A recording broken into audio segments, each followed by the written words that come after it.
powered by Riverside.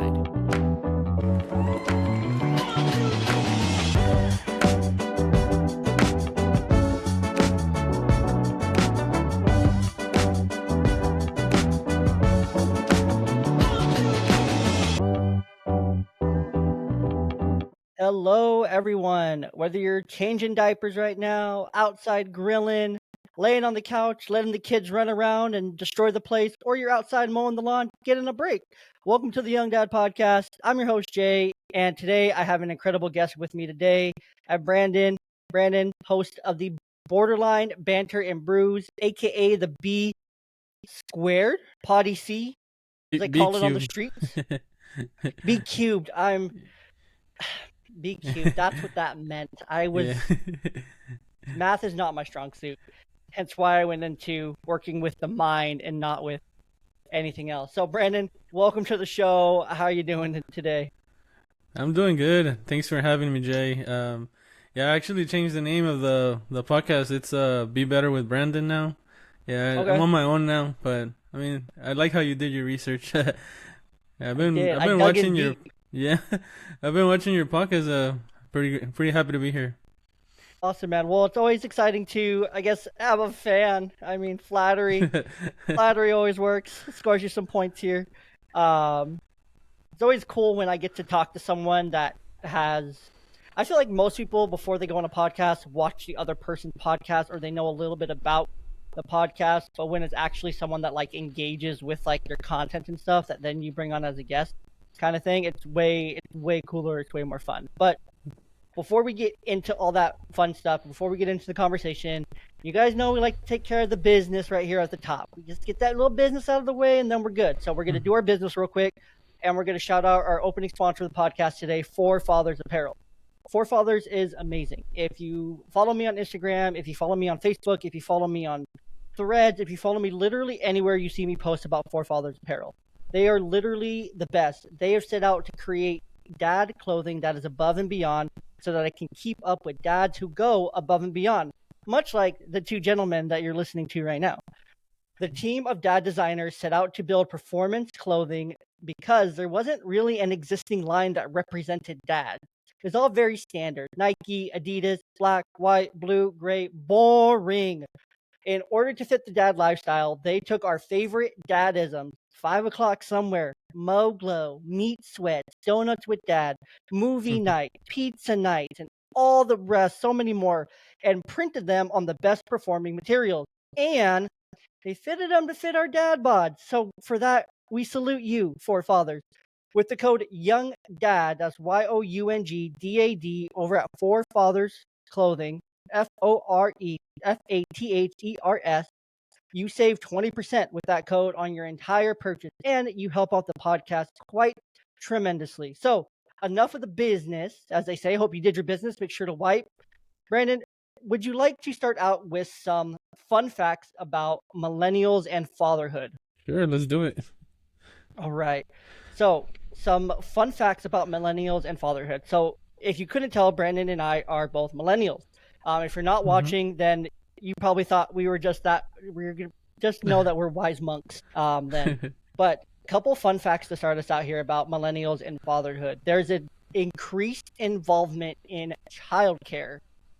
So, by that, millennial dads are more actively involved in day-to-day parenting tasks compared to previous generations. About 82% of millennial dads report changing diapers regularly as kind of the bare minimum of day-to-day parenting tasks, compared to only 65% of Gen X dads and 35% of baby boomer dads. So that's a huge increase just in 2 generations alone. And hopefully, well, Gen Z's not really having kids, and I don't think they're planning on it, honestly, which is a whole other thing in itself. But with that, Brandon, what do you think of right away when you hear that 82% of dads are literally changing diapers from our generation? Just hearing the statistic, like I automatically feel proud for our generation. I think definitely being in our kids' life, it's extremely important.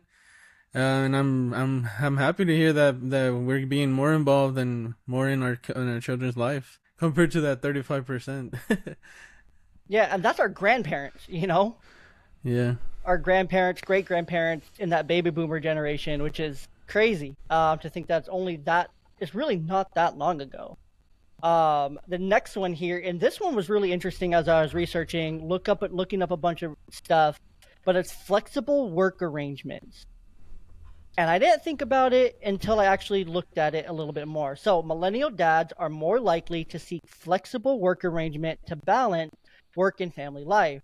Approximately 50% of millennial dads have requested flexible working hours or remote work options to spend more time with their children, a significant increase from the 30% of Gen X dads who did the same. So, our dad, I'm not sure how it was for you growing up.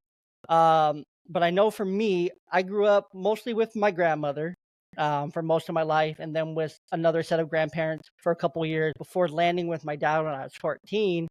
And I can say that's pretty accurate. Like he was there for like the big big stuff. He was there for a lot of the day-to-day stuff too.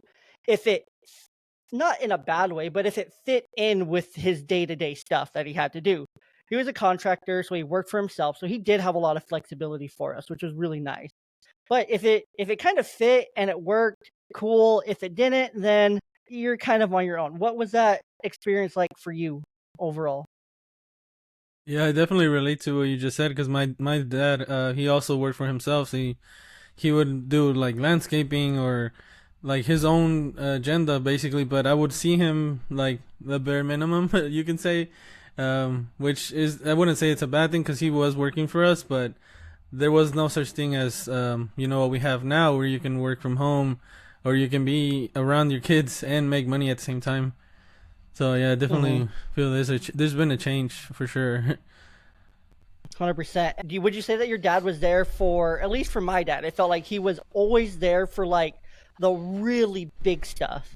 Like if I really wanted him there for something that was like big, then he would really try to make it there for like the big stuff, like opening night of a play or first game of the season or last game of the season kind of thing, like for those really big significant things, but not really the more like, oh, you're getting an award, cool, good job Yeah.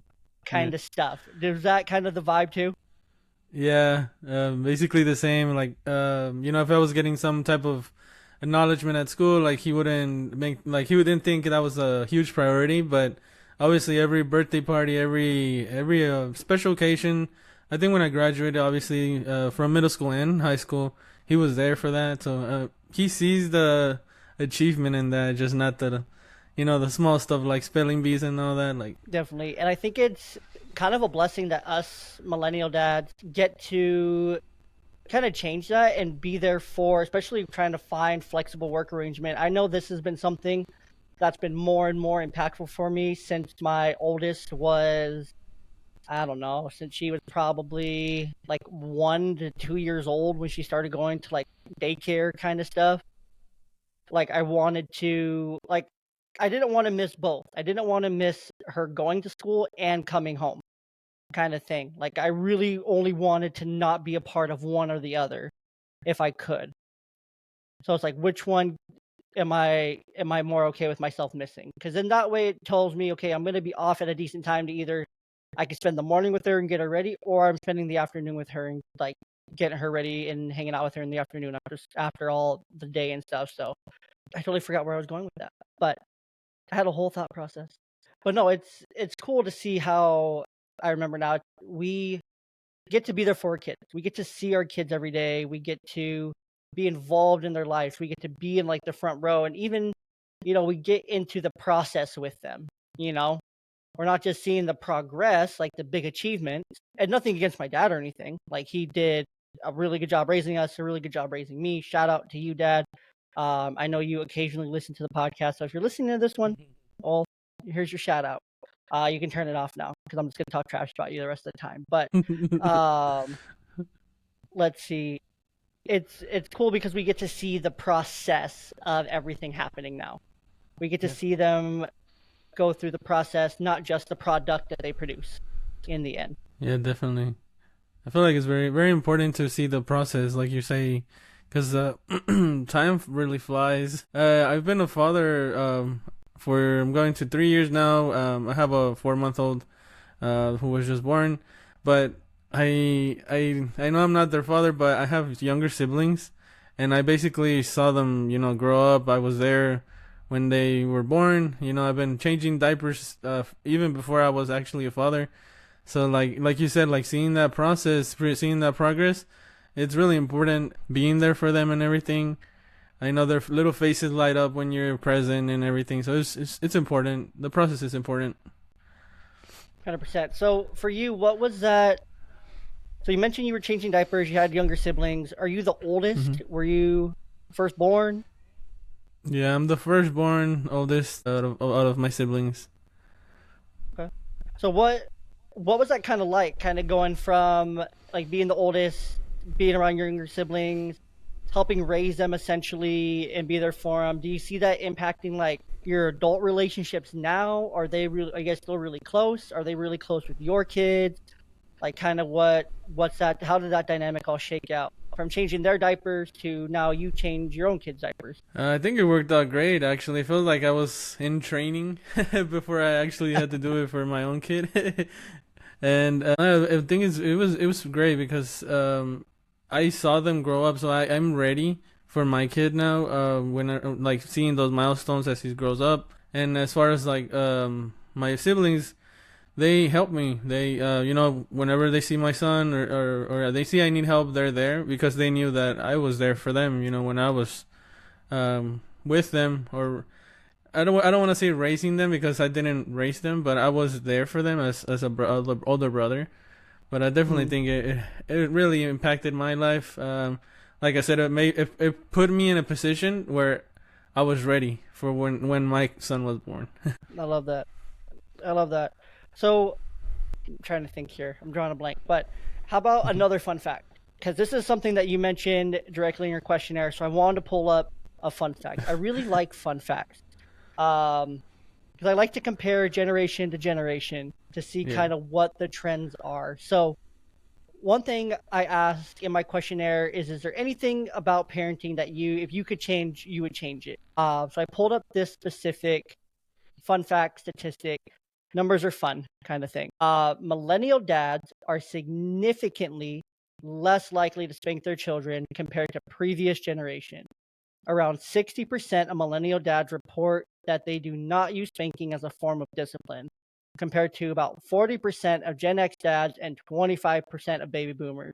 This shift reflects a broader trend towards alternative, non-physical disciplinary methods among younger parents. So, for you, I'll attest, since I was raised by my grandparents, I'm pretty sure, were baby boomers. I got my butt whooped. I got it whooped real good, plenty of times. Belts, shoes. This was before the state laws in Washington said you couldn't use an object. Now the state laws say you only can use an open hand and don't leave marks and all that kind of stuff. State laws, CPS, all that fun stuff. Guys, I'm being facetious right now. Please bear with us, okay? But for you, why is this such an important issue for you? And not an issue, sorry, an important topic for you. Okay, so the reason I answered it, your questionnaire, the reason I'm against spanking, any type of physical, punishment or whatever you want to call it, was because the way that I was raised, any mistake, you're crying, basically any problem was answered with with a belt or with the sandal, like the chancla, like we say. Like, to me, a response with violence is gonna equal more violence. Like, to me, when I was raised that way, I didn't see it as I was gaining respect for who was doing that to me. Instead, I was being set into fear. So instead of being feared, I want to be respected. Is what I'm trying to change. I don't want my son to fear me. I want him to understand why I'm telling him something is not right. And instead of hitting him, I want to be able to communicate with him Even though obviously it is difficult. I know you know how hard that is, but I really feel like violence is the easy way out, and I definitely don't want to be seen as somebody who is to be feared. That's why it's such an important topic for me. 100%. I hear that. Uh, it just makes me think of the Michael Scott quote that's right there. If you zoom in on your phones, you'll be able to see it. But the best Michael Scott quote there ever is from The Office. Would I rather be feared or loved? Easy, both. I want them to fear how much they love me, kind of thing. Yeah. Probably by far one of my favorite, if not my favorite quote from The Office. Hence why I have a sign right there. It's not literally right where I can touch it. Like it looks like I can touch it, but I can't. But but I think you're 100% right. Like it doesn't work. Well, it can, but it doesn't. Like it creates fear, but do you want to parent in fear? Do you want your kids to fear you, kind of thing? Or do you want them to be able to work through problems? Because essentially you're setting the tone for them, right? You're setting the tone for how they're gonna handle things, and if they're afraid of confrontation, because confrontation always leads to a spanking or something, then it's going to be hard for them to handle that confrontation. They're going to be afraid of what the result's going to be, kind of thing. So it's important to not be on that path. And plus, spanking doesn't really work for all kids. Trust me, I have 2 kids. My older one, it did wonders when she was little, and then she grew out of it. I grew out of it because it stopped working. My little one, it never ever worked, and it's just whatever she's just goes with it. So what are some of those things that you do as alternatives to spanking to handle disciplinary issues that arise? So like I said, me saying don't use violence, talk to your children. It sounds super easy to say, but it's actually incredibly difficult. But I mean, I'm willing to go through the hard part if it means that I won't cause fear in them. So what I do, I'll try to first assess the situation. What is happening. If he drops something by accident, like I have to remind myself, like, take a step back, like, don't react with anger, because at the end of the day, it was an accident. And, like, let's say he dropped something, he broke a toy or he broke an ornament or something. I'm not gonna go off on him, spank him just because he made a mistake. Because then, what am I saying? Like, I'm saying, like, anytime you make a mistake, you're gonna be punished for making a mistake. A mistake is something that happens without you actually trying to actually do it. But when it comes to like let's say he did something intentional, like he slapped me across the face or something, and I say that Yeah. across the face, I I have say, to, Brandon. yeah. Yeah, when he has hit me, like I try to like, like, ow, like, that you're not supposed to do it. Like I would be like, ow, that hurt, like, don't do this, don't do that. I'll hold his hand, like, don't do that. Like something that, he's gonna remember. Okay, this is not right. But if for me to answer to a slap on the face with another slap in the face to him, like, that's not right. Like, that's showing him, okay, I hit him, he hits me, I hit him again. Like, it's just a never-ending cycle, in my opinion. But that's what I do. I'll try to assess what's happening. Try to address it by speaking to him. Because at the end of the day, they're little humans. Like, they don't control their emotions. They don't control all their movements. Like, mistakes are gonna happen.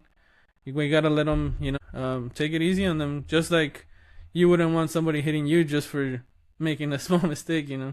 No, 100%, and that's so important to make sure that you understand that they're small humans. They only have so much of their brain developed, versus you as an adult who has their full brain developed. Even though some adults, I question that sometimes with some people. We all do.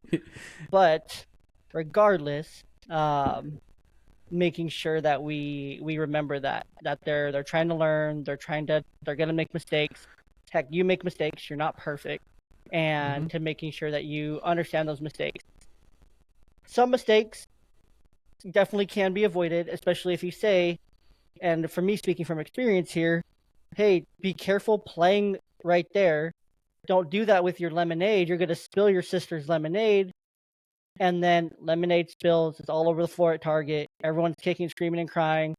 I'm being yelled at it's an accident when I told you not to do it. I told you to stop doing what you were doing. Got knocked out of her hand.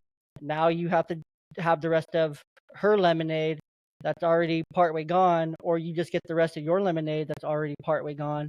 So I'm so sorry, kind of thing. And then it turns into a whole thing. Everyone's mad and screaming and crying for the rest of the day.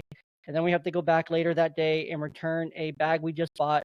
Really cool Pokemon, like over the shoulder, like satchel bag thingy for her, because she was just so bad the rest of the day she ended up having to return it same day because it was just one of those days. So Okay. some accidents can be avoided, and sometimes you do have to teach hard lessons, because just because it's an accident doesn't mean that it's not necessarily something that can be just brushed off because it's an accident, like, yes, accidents happen. Yes, some accidents can also be avoided if I'm literally telling you to avoid doing the thing you're doing. And there's consequences. There's natural consequences, and there's consequences that come along with those things. So it's important. Let's see. So I guess over the last 3 years for you, since you became a dad, what's changed within yourself? What's changed for you just as a person, as an individual, with your wife, correct? Okay. What kind of things have changed in those different dynamics with yourself, within your relationship with your wife, and what are some of those things that you're better for it because of having children? Well, that's a jam-packed question there. um, I guess to give you a short answer, everything has changed.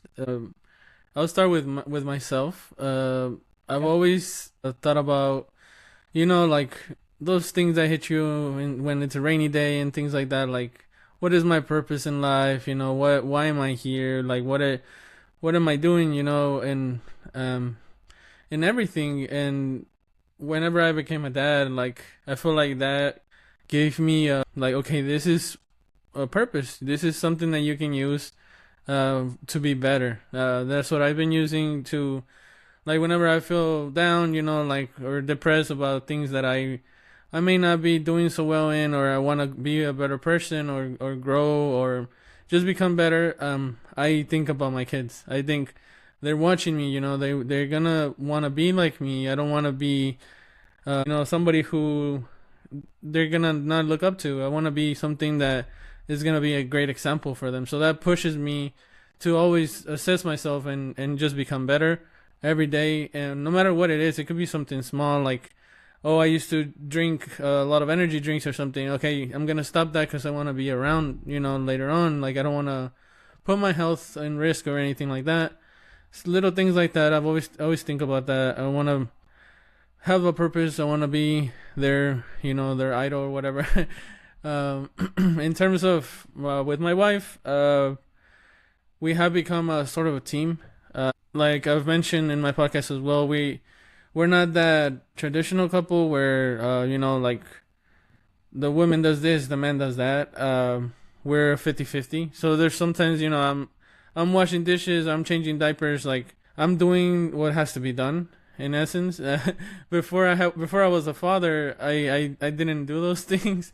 Like to me, I'm setting that example, like I said, and that's what's been changing. Our dynamic has become 50-50, and overall, like, I feel like I've been changing for the better. I take care of my stuff. I get to work every day, smile on my face, because I know I'm doing it all for them.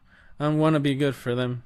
100%. And I would say that's probably something that changes with most men when we become fathers. We start doing things that we're not used to doing. We become much less, pretty much most sense of self like goes away. A lot of our previous like immature like selfishness kind of just disappears. It doesn't just really stay with us anymore, where we are just kind of instantly more willing to share that responsibility, because we see how much it takes to do this thing, and no one can really do it alone. It's so hard to do it alone. Like I did it by myself for 3 years after my divorce, and it was a very long 3 years. Now with my wife, she's absolutely fantastic, and I couldn't imagine doing it any longer without her, kind of thing. Yeah. She's just fantastic. So I'm very grateful to have such a loving, supporting wife now. It's fantastic. But being able to know like we're gonna do the things that we gotta do, kind of thing. We're gonna go to work. We're gonna wash the dishes, change diapers, cook dinner if we need to. We're gonna do our equal part because just like you said, we're setting that example. We're setting that stage for the next generation because they're not only gonna do what we say, but they're gonna do as we do, and that's in terms of all habits, routines, how we take care of ourselves. If we're eating vegetables, they'll eat their vegetables, kind of thing. If we're exercising, they're gonna want to exercise. If and whatever they see us doing, they're gonna want to do. If they see us eating junk food all the time, they're gonna want to eat junk food all the time. Which I don't get because my 3-year-old, she's 3.5, she loves candy. Like candy is her life. I don't eat a lot of candy myself. I don't do that like personally, so I don't know where she gets it, but she is just candy, candy, candy, candy all the time. I think it's from her sister for some reason, but even her, she doesn't really eat like a lot of sweets and a lot of candy, so it's just I don't know where she got that from. But regardless, I digress there. It's so important that we set this example for our kids Yeah. that what we want them to become, how we want them to act, what we want them to do, because actions speak louder than words. We've all heard that time and time again. It's probably one of the top most common sayings of millennials that we were told by our parents. Actions speak louder than words, and they do for our children especially. We kind of alluded to it earlier in the podcast with one of our other fun fact of the flexible work arrangement, but our actions speak louder than words. Showing up speaks louder than saying, "Oh yeah, I'll be there," but actually showing up and doing it. That action behind the word, or that action without words, goes a lot further for our children because they look up to us. We are their first like heroes. We're their first. It's like a baby bird essentially. The first bird they lay eyes on, that's who they expect to take care of them. That's their parent. That's who they love. That's who they like imprint on essentially as who's gonna take care of them and watch out for them and teach them all the things that they need to learn. Teach them how to walk, how to swim, how to fly, how to do all the things. And that's the same for babies. Same for little children. Same for our children. They expect us to do all those things for them and to help them do all those things. And we have to set those examples toward all those things that we want them to be.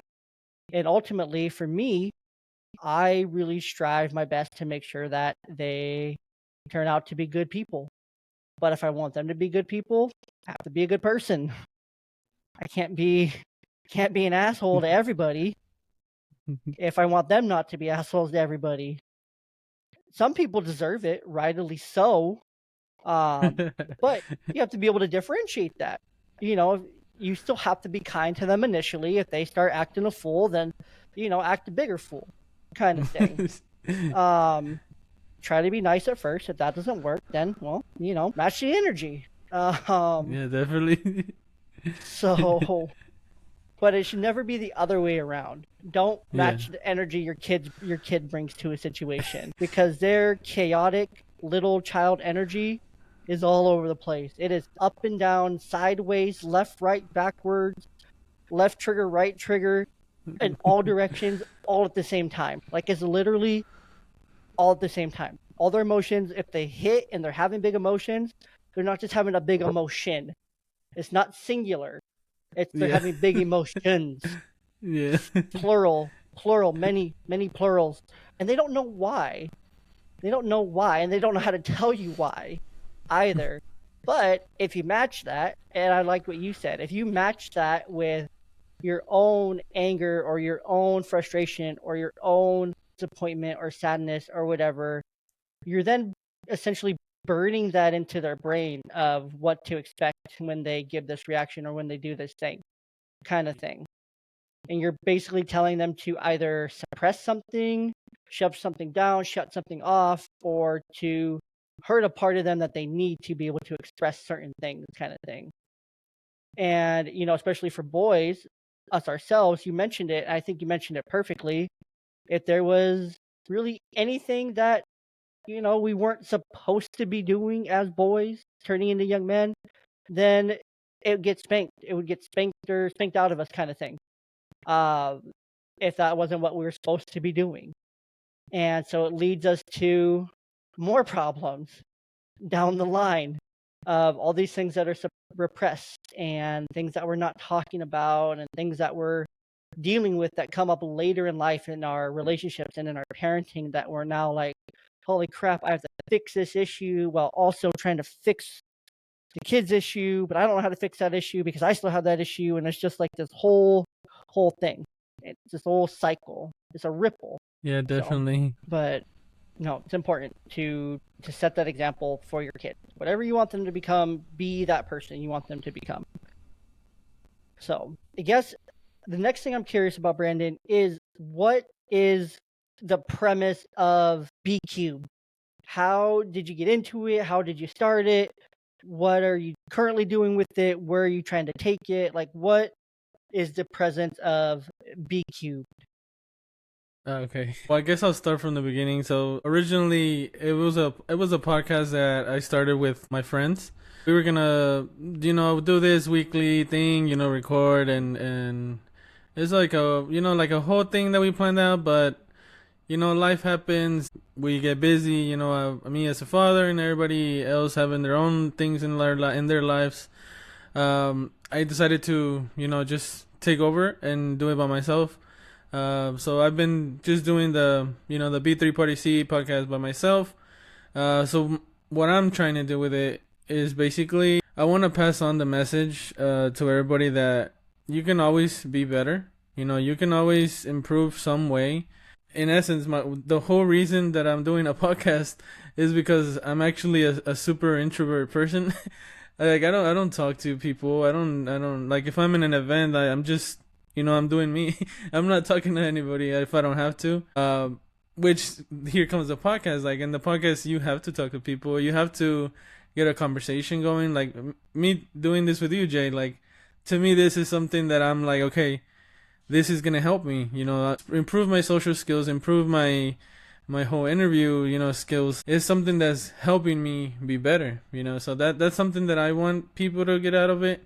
Haven't grown so much, but it's fine. I'm trying things here and there, experimenting with things. It's been cool. I've done different things. I've interviewed a couple of people, but yeah, my message is basically that you can always improve. You can always find a way to make yourself better in any way.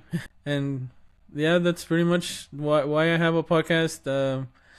And I've been at it for what I think 5 months now or 6 months, but Nice. It's been fun, and I got to meet you, Jay. So it's been cool. Kind of the cream of the crop, I'm just playing, but so what is something right now, present day speaking? We're in the middle of June. This probably won't come out within the month of June, but it'll come out then after. So what is something that you're working on right now that you hope to maybe in 30, 60 days, somewhere in that range when this comes out, hope to say that you're better at then than you are right now? Another jump pack question. And it can't be anything we already talked about either. Okay. So because this has been on my mind lately. So I'm trying to be healthier. I'm trying to change my lifestyle. Right now I'm like the highest weight I've ever been. So I guess 30. You're giving me 30 days, 60 days. I think that's good. A good goal. I'm gonna try to like lose some weight.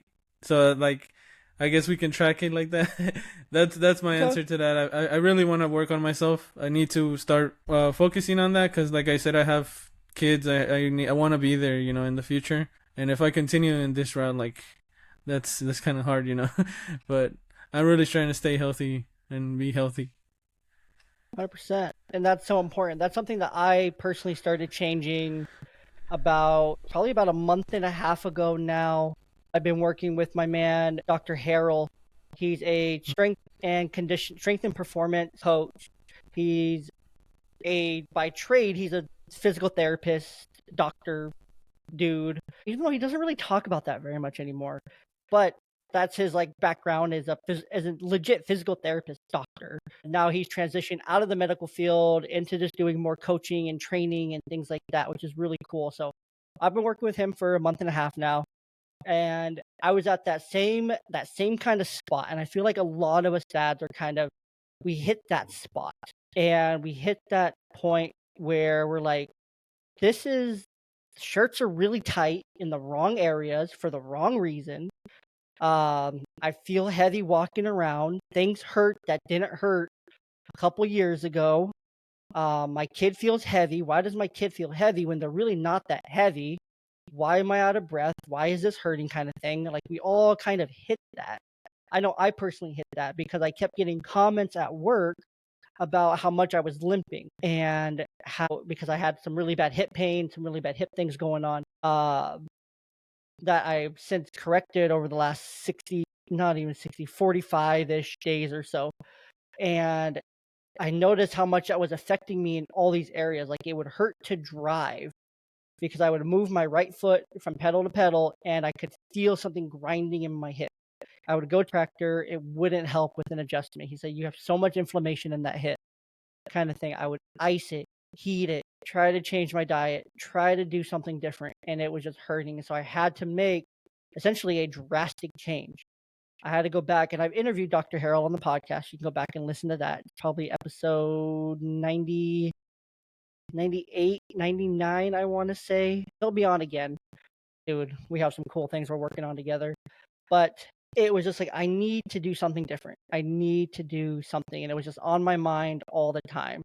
And gentlemen, let me tell you, or ladies and gentlemen, whoever you are listening to this, if something's on your mind constantly and something's telling you that you need to do something very oddly specific, and it's like you're being led to the water and you're just being told, drink, press the button and drink from the water fountain, it's not a coincidence. It's not just happenstance. It's the universe or divine or God, whatever you believe in.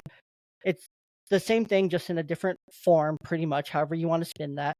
But it's that higher power essentially talking to you, trying to say, hey, you need to do that thing. Now is the time for you to do that thing. Here's how you do the thing.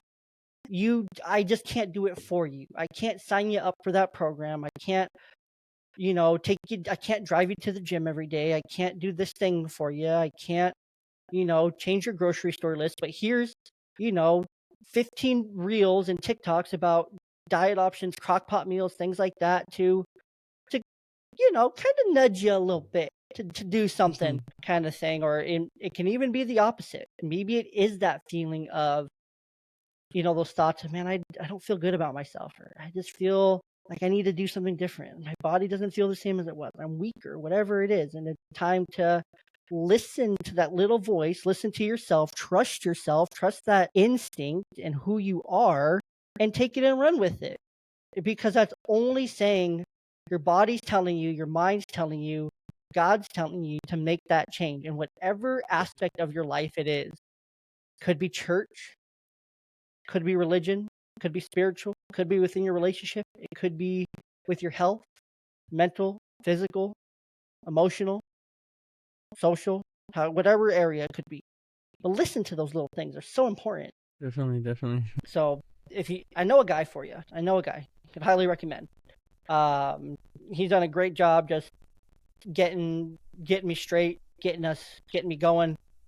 Feeling good. I haven't heard anyone mention anything about me limping or anything probably for about 3+ weeks now. So that's like a really good feeling to feel that way. And now we're increasing to 4 days a week workouts, increasing endurance.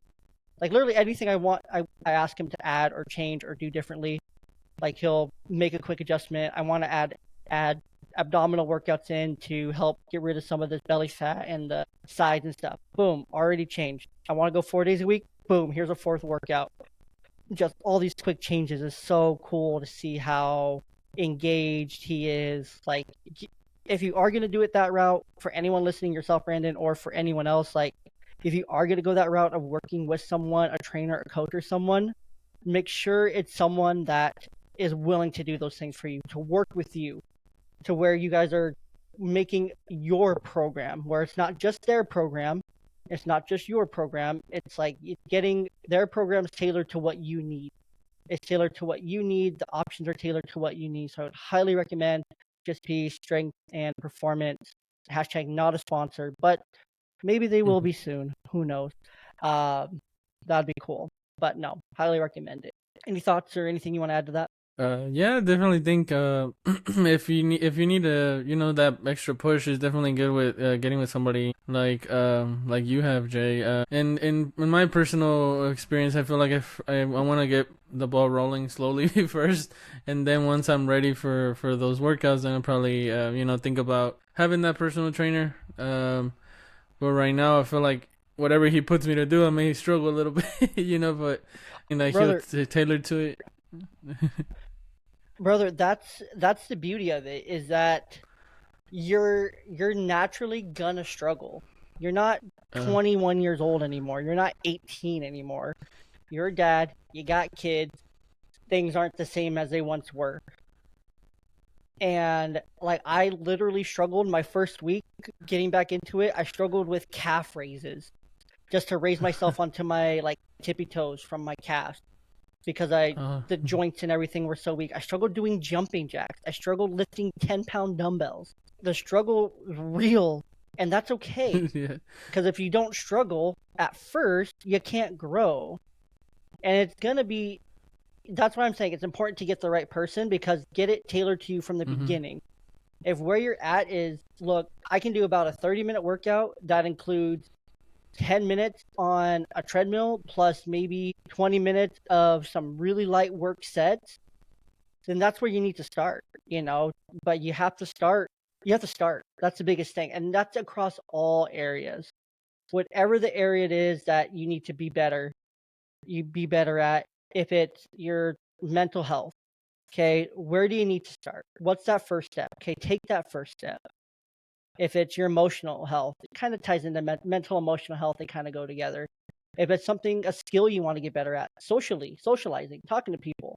Okay, well, next time you're at the pickup line at school, or you're waiting around to do whatever the thing is at the park or anything, start talking to one of the other dads. Trust me, we're all there. We're all terrified of each other, but we all want to talk to each other, yet none of us want to make that first move on each other. So Yeah. don't be afraid to be the guy that makes the first move. It's totally okay, because who knows? You may end up getting like a lifelong friend out of that. Your kid may get Yeah. a lifelong friend out of it, kind of thing. Just be careful, dads especially. Don't go up to the moms at the park. That's kind of weird. If there's other dads, gravitate toward the dads. Talk to them. Because if they're there with their significant other will go, "Oh, he's made a friend," kind of thing, and then they'll be so happy for you guys. But you never know what's on that other side. And I just talked about this recently too. Like, the best things in life are on the other side of fear, are on the other side of that first step. The best things in life are on the other side of fear. And so you have to take that first step. If it's with your spirituality, if it's with religion and going to church more, well, if you need to improve your relationship with our Lord and Savior, Jesus, or whatever your belief system is, then you got to do the things to start it. Whether that's praying or scripture reading or listening to worship music. It can be as simple as listening to a 3-minute song.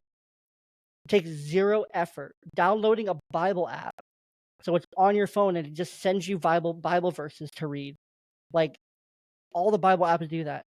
Like, it's that easy. That's your first step, and it's that easy. That first step feels scary. It feels daunting. It feels overwhelming just to be in that place. And of course, you're hearing this now. You're like, okay, Jay, easier said than done. Look at you. You got it all together. I mean, yeah, obviously, I do a podcast. Of course, all podcasters, we all have it all together. But Definitely. no, I'm kidding. I'm kidding. Again, guys, I'm kidding. But it's about taking those first steps. Take that first step. If you're a single dad and you're trying to get back out there and you have this really cute, smart, intelligent girl that teaches your daughter's preschool class, guess what? Shoot that shot, playa. Shoot that shot. Because you may end up like me, ended up married to the preschool teacher. So that's all I'm saying is you'll never know what happens next if you never take that first step. If you never take that first step, you're never going to know how amazing those things are. And to go back to my earlier point, if it's something that's been on your mind, something that's been impressed upon your heart, that's not a coincidence. That's God. I personally believe in God. That's God talking to you. That's the Spirit trying to talk to you and talk to you from God, the Holy Spirit trying to talk to you, telling you to do this thing, take that first step, because that first step is that first step toward that amazing blessing that you need. So, I'm fired up right now, but I know, right? I'm like fired up. I'm in my zone. I'm like into it. Like, let's get after it kind of thing. If you're not ready to run through a wall right now, man, let's go run through that wall together kind of thing. So, but that's my sermon on definitely the love mount. So, what you said there, because that's the difference between I want to do something and I ended up being successful at it. You're either gonna be thinking about it and failing, or you're gonna do it and fail. Either way, you gotta take it. You gotta take that step, like you said. And that's the reason I'm right here with you, because I took that step with the podcast as well. That's a 100%, crazy man. thing for me. Yeah. 100%. So, and then let's wrap this into terms that are easy for the typical dad to understand. Brandon, what's your favorite professional sport? Professional American sport? I think I'm a soccer guy. I Soccer don't guy? watch the other stuff. Yeah. Dang it, I'm not a soccer guy. Okay, I'll ask you then, and I'll make it work. So in soccer, uh, Messi, probably the greatest player in America stateside right now, right? Miami, Yeah. right? Yeah. Probably Messi. Out of his scoring percentage, he kicks and he scores. Out of 10 times, how many times does he fail? I don't think he feels below 9. 9 out of Right? 10. Yeah. But, or I guess across soccer in general, how many times do those guys fail when they kick, it gets blocked? Yeah. Like when they take that shot, it just depends. May get blocked, may not get blocked. Um, Right? it's But they still yeah, take it. it's yeah. They take the shot definitely. They take the shot, even if they know they maybe have like this, like razor thin margin of error. If they Yeah. kick it off their foot just at the wrong angle, or if they get the wrong part of their shoe, or if their shoe gets stuck a certain thing, or if they don't hit it just right, or if the goalie makes eye contact and they move their eyes a certain direction kind of thing, Yeah. and they get caught, razor thin margin, but they still take that shot. They still Yeah. take that shot. They still take that step. And they fail a lot. Professional athletes fail a lot. Like if there wasn't a big element of failure in soccer, we would see 100 to 98 games all the time, right? But we don't, kind of thing. And the greats wouldn't be the greats unless they kept shooting and shooting and shooting. And Messi wouldn't be making $500 million every time he takes the field, it seems, to kick a ball, because he's great and he takes those steps every day to keep being great. And he took that first step way long ago to start being great. And if you take it into baseball, Shohei Ohtani, best baseball player in the U.S., in the world, honestly, Shohei Ohtani's the greatest in the world. But he still only hits the ball 3 out of 10 times, and he's the greatest in the world. He doesn't hit a home run every at bat. He hits 40 home runs out of 700 at bats. He's the greatest he has the greatest power swing in the world. He hits 40 to 50 home runs a season out of 700 at bats. Like, you have 700 at bats over the course of a day, sometimes even. You have so many at bats, so many opportunities to kick, to score. But if you're not at least swinging, if you're not at least kicking and trying, it's all going to be for nothing. You can Just think because you about it. fell, right? Just because you Yeah, fell doesn't mean you can't be great. exactly. Failure's part of the equation. You're going to fail as a dad. You're going to fail as a parent. You're going to fail as a husband. You're going to fail as a father. You're going to fail as a friend. You're going to fail as a brother. You're going to fail as a son. Failure is inevitable. Failure is part of our DNA, and that's okay.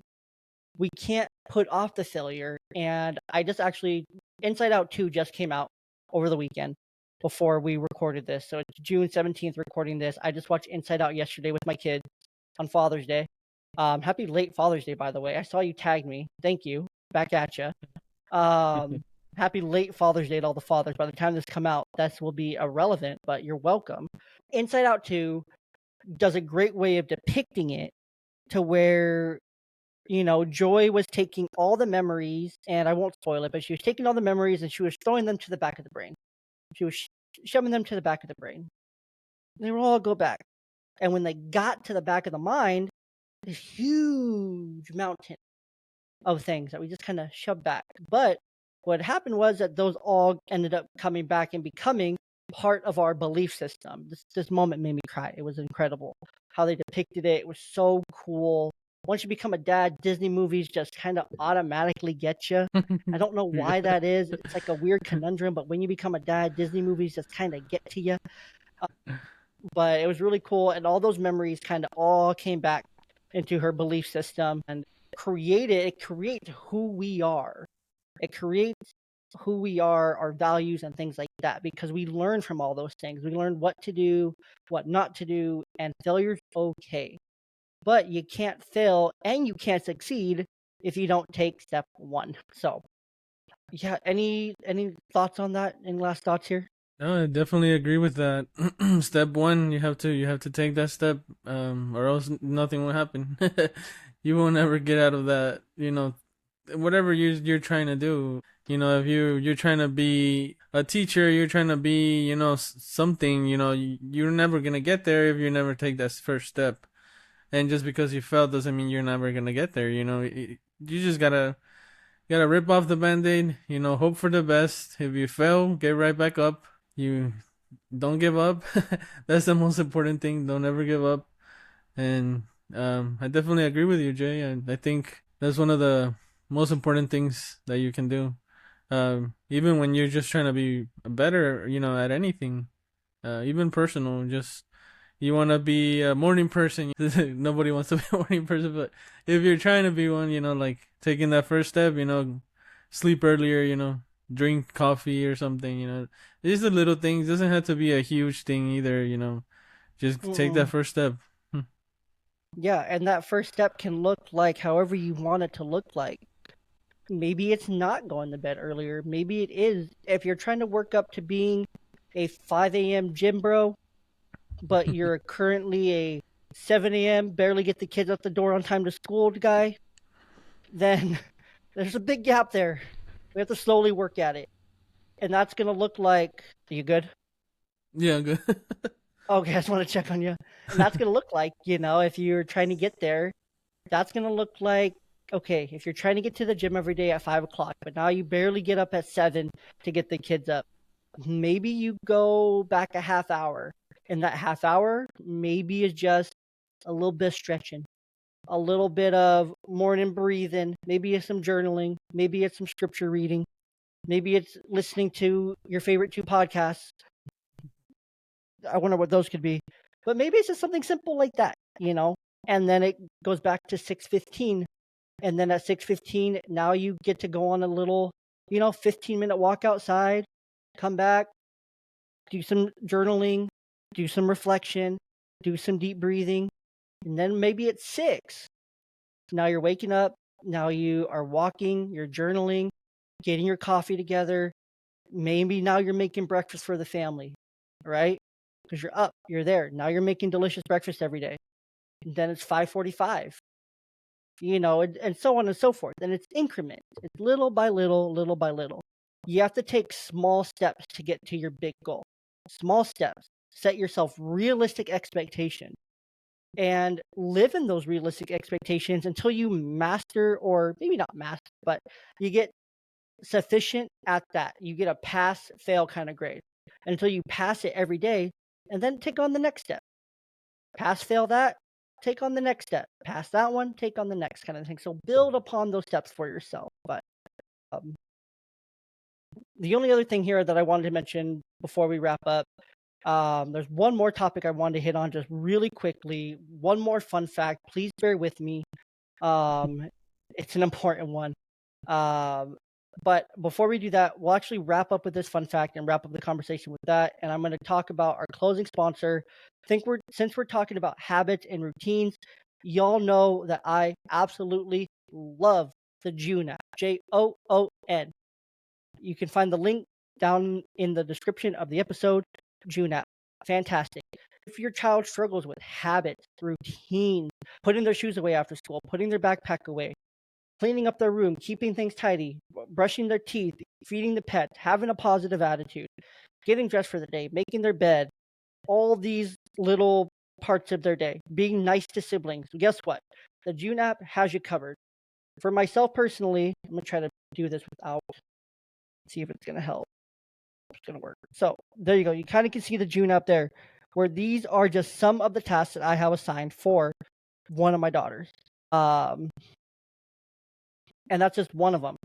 And it includes simple things like my little one, she's always playing with Play-Doh or putting her hands on something, and her hands are always gross. So one of her tasks is to make sure she washes her hands every time before she eats. And she'll get coins for that. Every time she does it, she'll get coins. And these coins she uses to play games, take care of her little pets in the app. So it basically is rewarding her for doing the things that she's supposed to do to help her build the habit. So it gives her that positive reinforcement, that dopamine hit of earning the coins. And then she gets to play it in a game. So again, double reward of screen time too. How awesome. Kids love it. And then the other part of this is, let's say my older one clicks off that she cleaned her room. Well, it's going to come back to my parents' side of the app like I just showed you. And it's going to ask me to verify that she did those things. If she did not do those things, guess what? I have two choices now. I can get really mad and react and be like, why didn't you clean your room? Your room's only half-assed. What are you doing, kid? Clean this room. Or hear me out, so I'd be crazy. I can say, hey, your room's kind of not up to expectation.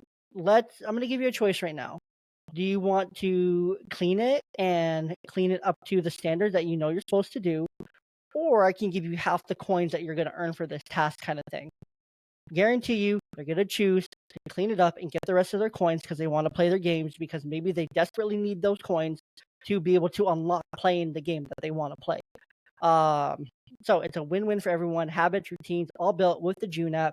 Go down to the description in the episode. You'll be able to get the direct-to-listener link, and you'll be able to try the Joon app for absolutely for free. And if you end up loving it, you can then use the code YNGDAD to save 20% off your annual subscription, and again, help the podcast tremendously. So where I kind of wanted to leave this here is last fun fact. Approximately 23% of millennial dads report experiencing some form of depression or other mental illness. This rate is higher than the previous generations, which is kind of really heartbreaking at the same time. But it makes sense if you look at it, kind of zoom out and look at it from a bigger picture of suicide rates in the United States. It's a lot of Gen X and a lot of baby boomers who do commit suicide and have successful suicide attempts. But this does also reflect a growing awareness and openness about mental health issues among younger fathers. So for you, Brandon, what does this statistic say to you? I feel like the reason that that the statistics are saying that now it's more common. I feel like because we are more involved in our children's life, and we are more involved in everything. And I feel like that's where sometimes you kind of stop worrying about you and you start worrying about other people and just forget about taking care of yourself, which is something that I think is really important. You gotta have that that self-love. You gotta have that, work on yourself. Don't forget that you are also a person. I think that's what I get out of those statistics, because before, the older generations, they worry about themselves. If they don't gotta do something with their children, they don't gotta do it. So I feel like that's where we kind of lose ourselves a little bit.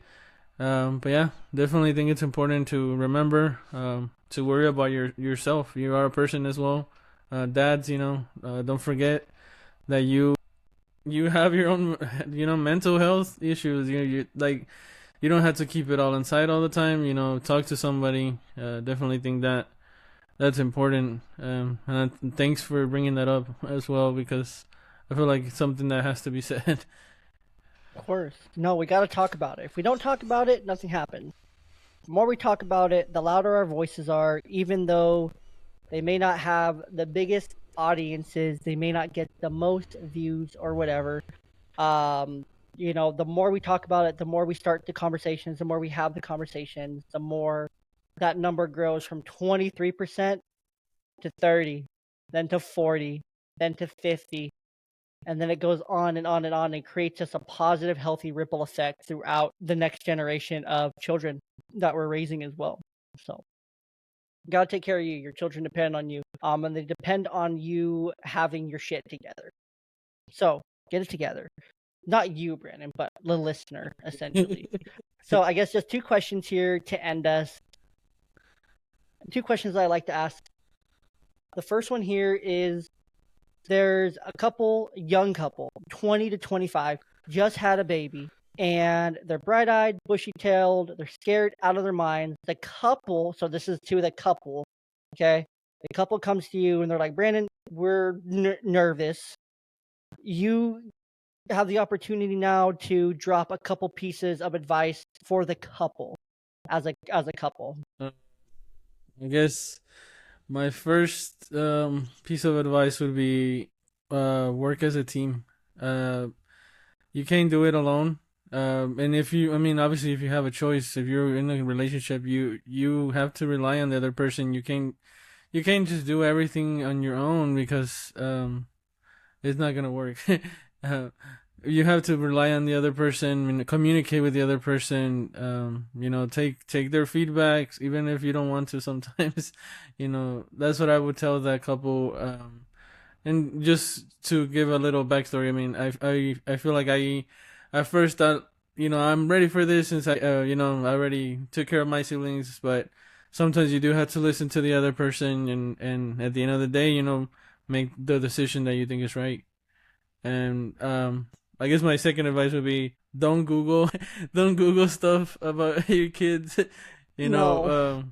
because you just go into this rabbit hole and you'll get anxiety, and it's just bad. Call your It's local doctor. Get some Please. actual medical advice. But that's my advice for That them. is why your pediatrician is there. And if Yeah. your doctor isn't available, guess what? They have amazing nurses who work for them as well that can also hear you out. If you call them, you call your doctor's office. And I don't think I feel like some parents know it, but not even all the parents understand that. Like, they can just call and talk to like a nurse or a nurse practitioner and get like the same advice they're gonna get from their doctor, but just from like a nurse. Like, they also have some incredible schooling and incredible like experience. And so if you call and say, "Hey, baby's, having some symptoms, is there a nurse available that I can talk to?" kind of thing. Yeah, no problem. Let me get you over to a nurse. A nurse will answer the phone. They'll say, "Hello, this is nurse so and so. Hey, nurse so and so. My child, little Timmy, is, these are his symptoms right now. What should I do?" Nurse so and so will say, "Hey, this is what you should do. Try this, try this, try this." "Cool, thanks, nurse so and so." Click, and we're all good. And then she'll say, if that doesn't work, call back in, a couple days if this isn't working, and then set up an appointment to come in and see us. And most likely what the nurse says will probably work. Sometimes the nurses know better. Just saying. But second part here, and closing question before we close up shop here for today. You get to talk directly to the young father. Again, he's 20 to 25 years old. He's real young, bright-eyed, bushy tail, still has baby fat on his cheeks. Doesn't even have a fully developed frontal cortex yet in his brain. He asks you, he wants to ask you for advice, but he can't even get the words out. That's kind of where he's at. Go ahead and drop some knowledge on this young fella.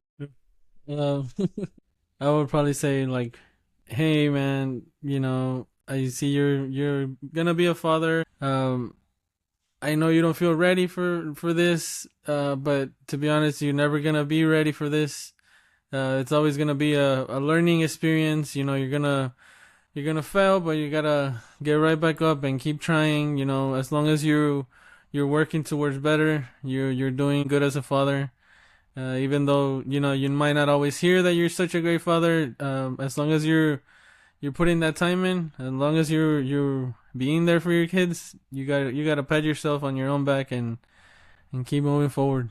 Heck yeah, man. That's awesome. That's such a great piece right there. Keep moving forward. Just keep doing the thing. So, Brandon, go ahead and tell the people where they can find more of you, where they can keep up with you. Go ahead and plug yourself. And then I'll wrap this thing up. Put a bow on it.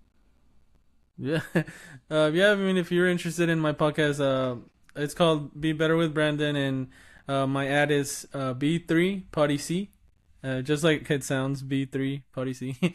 But thank you, Jay, for letting me plug my podcast, and happy to be here, man. Of course, man. This was such a fun conversation. And to you, our listeners, I hope you truly gained something from this podcast, whether it was something insightful, something funny. You want to roast me in the comments? Go ahead, roast me away. I'm gonna roast you back. If you want to engage with the Q&A and on polls on Spotify, go ahead. Great opportunity to also do that.